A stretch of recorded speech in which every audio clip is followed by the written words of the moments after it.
Je me suis toujours considérée comme un abstinent et je ne pouvais pas comprendre pourquoi les gens gaspillaient de leur temps et leur argent à boire. Je me souviens souvent à quel point j'ai vexé ma copine quand elle buvait ne serait-ce qu'un petit peu. Je disais les choses les plus ridicules, comme Tu vas te saouler et tu voudras me tromper. Elle était toujours blessée et en colère contre moi, menaçant même de rompre alors que nous étions déjà légalement mariés. Je pensais que mes critiques constantes mettaient un mur invisible entre nous, mais à l'époque, je pensais juste que je me défendais. L'été dernier, ma femme, Emily, s'est envolée pour la côte avec ses parents. Emily a toujours été une planificatrice, réfléchissant soigneusement à chaque détail pour s'assurer que sa famille passe des vacances parfaites. Elle avait une présence rayonnante.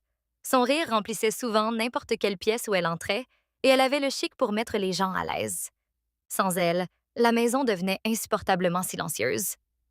J'ai réalisé à quel point son absence m'affectait. La solitude était palpable, comme une ombre à laquelle je ne pouvais échapper. Sans elle, j'étais un peu seule et déplacée. Puis, j'ai reçu un appel inattendu de mes amis Liam et Ethan. Ils voulaient me sortir ce soir-là et ont insisté pour que j'y aille avec eux. J'ai d'abord résisté. Vous savez que ce n'est pas mon truc, leur ai-je dit, mais ils m'ont convaincue. Ils n'arrêtaient pas de me dire que ça me ferait du bien de me détendre et de me distraire. Je ne sais même pas comment j'ai accepté. Ce n'est pas du tout mon truc, et pourtant plus tard ce soir-là, je me suis retrouvée debout devant le club. La basse forte résonnait dans mon sternum. Dès que je suis entrée, je me suis sentie complètement déphasée. Les odeurs mélangées de sueur, de parfum et d'alcool renversé planaient dans l'air. Des lumières multicolores clignotaient au hasard, peignant la foule de diverses nuances de rouge, de bleu et de vert. La base de la musique était si forte qu'elle semblait se synchroniser avec mon rythme cardiaque, et les rires et les cris des gens autour de moi créaient une cacophonie accablante. J'ai hésité un instant, comme si j'étais dans un monde complètement différent. La musique était assourdissante et la piste de danse était remplie d'une mer de silhouettes se déplaçant à l'unisson.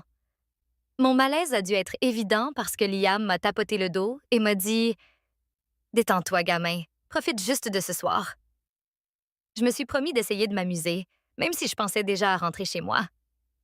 Je me suis dirigée vers le bar pour demander les prix. Le barman m'a dit quelque chose à travers la musique, mais je ne pouvais pas l'entendre. J'ai hoché la tête quand même, essayant d'avoir l'air désinvolte et de ne pas être gênée. Il m'a tendu mon verre et, sans hésiter, j'ai glissé ma carte pour payer. En buvant une gorgée, j'ai vite réalisé que c'était de l'alcool. Ma première impulsion a été de l'avaler, mais j'ai hésité. Tout le monde autour de moi semblait s'amuser tellement. Peut-être qu'un verre ne fera pas de mal, ai-je pensé. À ma surprise, la boisson était étonnamment rafraîchissante.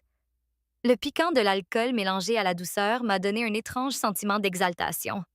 Avant de m'en rendre compte, je n'ai pas pu m'arrêter à une seule chose. Avec chaque cocktail que je buvais, ma confiance grandissait. La gêne que j'avais éprouvée plus tôt a commencé à se dissiper.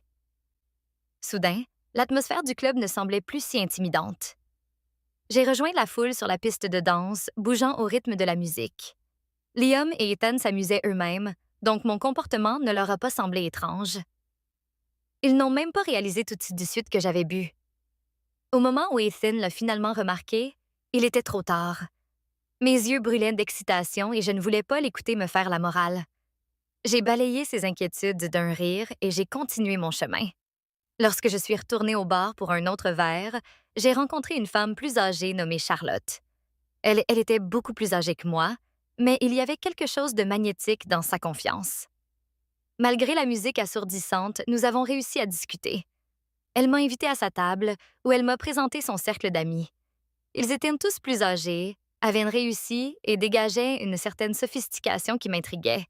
Charlotte m'a offert un autre verre et j'ai accepté. Il y avait un sentiment d'intrigue chez elle. Elle se comportait avec une élégance décontractée. Son rire était chaleureux et pourtant mystérieux. Ce n'était pas seulement sa confiance, mais le fait qu'elle semblait sincèrement intéressée par ce que j'avais à dire, comme si mes mots possédaient une valeur unique. À ce moment-là, son attention était comme un projecteur, et je ne pouvais m'empêcher d'être attirée, voulant en savoir plus sur la personne derrière cette attitude calme. Nous avons parlé pendant ce qui a semblé des heures. Elle m'a parlé de sa carrière de propriétaire de salon de beauté et de ses voyages fréquents. Ces histoires étaient remplies de lieux de vacances luxueux et d'anecdotes amusantes qui me donnaient l'impression de vivre virtuellement. En réponse, j'ai parlé d'Emily et à quel point elle me manquait. Charlotte écoutait attentivement, acquiesçant d'encouragement et souriant avec sympathie. Sa présence était étrangement réconfortante. Puis, souriant malicieusement, elle a dit que les règles de la soirée exigeaient que je la raccompagne chez elle. Étant le gentleman que je pensais être, j'ai accepté. Une voiture de classe à faire élégante est arrivée à la demeure, et Charlotte était montée. Pour une raison quelconque, j'ai décidé de la rejoindre, avec l'intention de m'assurer qu'elle rentre en toute sécurité. Alors que nous nous installions dans les sièges moelleux, l'atmosphère dans la voiture a changé. Nous n'étions pas allés loin du club avant qu'elle me lance un regard significatif, lève un sourcil et déboutonne mon jean. Ce qui s'est passé ensuite, je ne m'en souviens pas, mais je sais ce que c'était. Au bout d'un moment, Charlotte est sortie de la voiture, a parlé au chauffeur et lui a dit de me ramener à mes amis. Je me suis réveillée le matin suivant avec un mal de tête lancinant et un lourd sentiment d'anxiété. J'ai envoyé un SMS à Liam disant que je me sentais malade et que j'étais partie tôt. Mais en réalité, je ne pouvais pas me sortir cette nuit de la tête. L'expérience semblait surréaliste, comme si elle appartenait à la vie de quelqu'un d'autre, pas à la mienne. Même maintenant, je ne sais pas comment réagir à tout cela. Les frontières entre la culpabilité, la curiosité et le regret s'estompent chaque fois que je pense à Charlotte et à cette nuit. Y a-t-il une partie de cette histoire que tu souhaiterais analyser ou aimerais-tu que je fasse un résumé en français?